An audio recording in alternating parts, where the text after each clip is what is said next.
Olá, muito bem-vindo mais uma vez ao nosso canal. Peço que se inscreva e continue compartilhando o máximo que puder.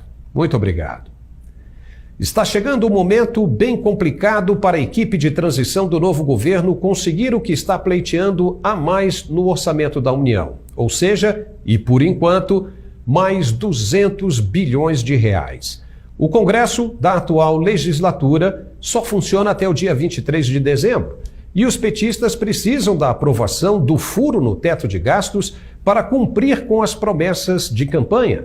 Por isso, muita atenção e pressa para se conseguir alguma coisa agora.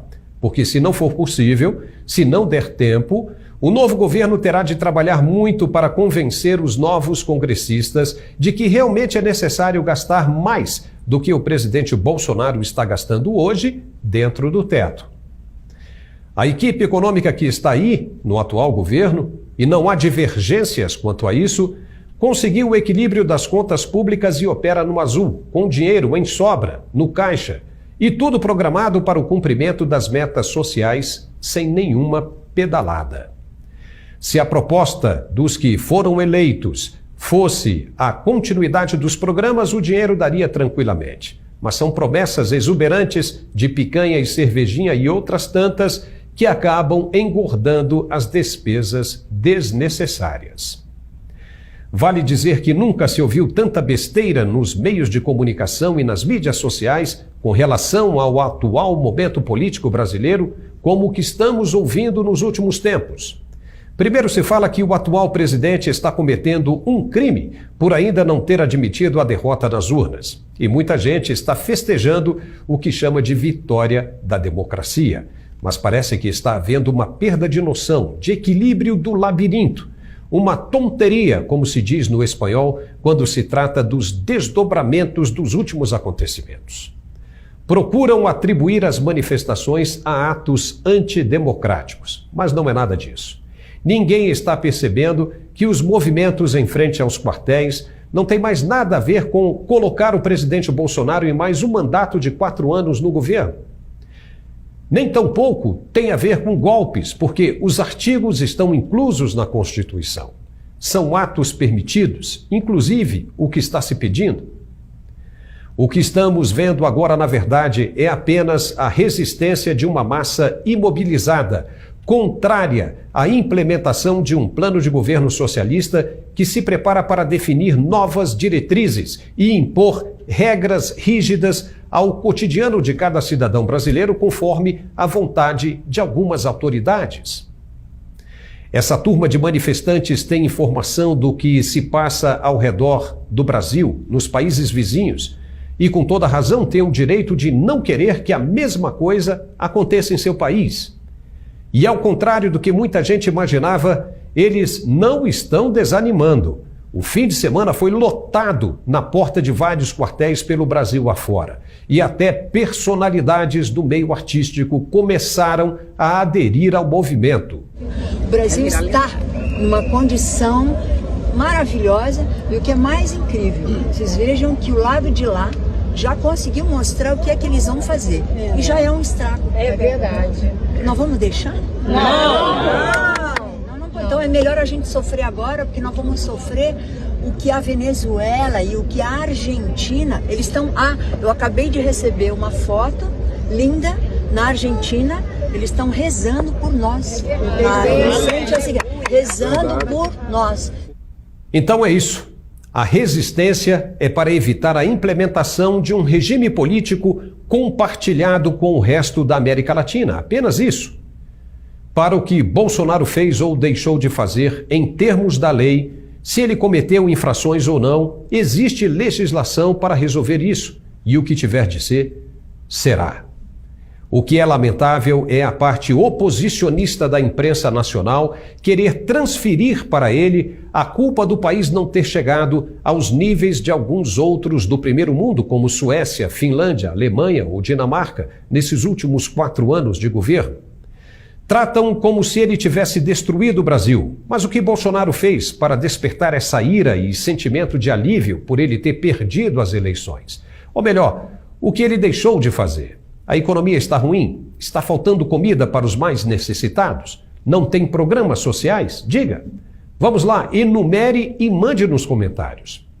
Para cada uma dessas questões, houve um programa específico. Portanto, precisamos enxergar a coisa mais efetivamente. Os 14 anos de gestão do governo petista foram indubitavelmente marcados por notícias de recessão, inflação descontrolada, desvio de recursos públicos e irregularidades até nas merendas escolares. Na área das grandes obras, o Festival de Propinas foi o maior espetáculo, com os donos de empresas como Odebrecht, OAS, Andrade Gutierrez e tantas outras dedurando em delação premiada que eram obrigados a pagar propinas para ganhar a execução das obras que mais tarde eram superfaturadas. Ou tudo isso não aconteceu? Por que a imprensa ignora? Qual a opinião dela sobre esta questão? Esse era o modo de gestão do governo na época. E todos sabem como foi. E a mesma turma estará de volta agora. O ministro aposentado do STF, Joaquim Barbosa, disse que Bolsonaro não era digno de ocupar o cargo de presidente da República do Brasil e que passava vergonha. Seria porque ele usa coturnos com ternos ao invés de sapatos de cromo alemão?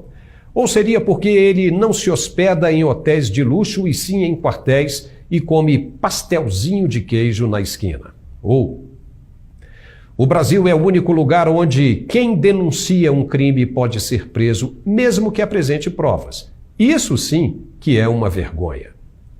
Falar de irregularidades em um processo já determinado para acontecer pode ser considerado um ato contra as instituições democráticas. Mas democracia é o respeito pelas ideias e liberdades de expressá-las. Aquele que não concorda, basta não ler a coluna ou mudar de canal. Sei lá, ninguém é obrigado a consumir o que não quer. Mas no caso em questão, as instituições democráticas não querem nem saber de dar ouvidos a qualquer anúncio de irregularidades que possa aparecer. Nem mesmo se vier de um relatório feito por uma auditoria privada, como aconteceu. Os dados são, no mínimo, alarmantes e inquietantes. Acreditamos na lisura do processo, mas quando há uma denúncia com dados tão perturbadores, como fica a cabeça do povo que só quer uma resposta? As notícias do tratamento dado a quem toca no assunto está correndo o mundo de verdade.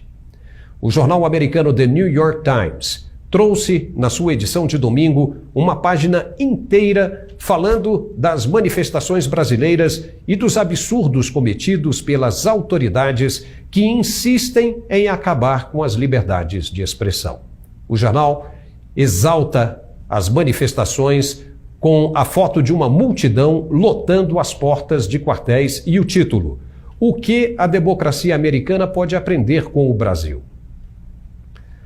Talvez uma resposta simples que seja, possa ser o que o brasileiro esteja esperando para se acalmar e tocar a sua vida normalmente. Pois este tema me parece que ainda ficará martelando na cabeça de muita gente até que uma resposta definitiva seja dada. Ninguém quer ficar com a impressão de que foi enganado, e os que gostam de falar em processo democrático, que é tudo choro, mimimi e coisa e tal, deveriam ter um pouco mais de bom senso e prestar atenção, porque essa questão ainda poderá lotar os meios de comunicação internacionais e, como consequência, os tribunais de direitos humanos em todo o mundo. Aí vai ficar bem chato. Poderia ser tudo tão mais simples. Nós estaremos aqui para acompanhar. Peço a gentileza que se inscreva se ainda não for inscrito e compartilhe. Um forte abraço e até a próxima. Uai, seu app de vídeos curtos.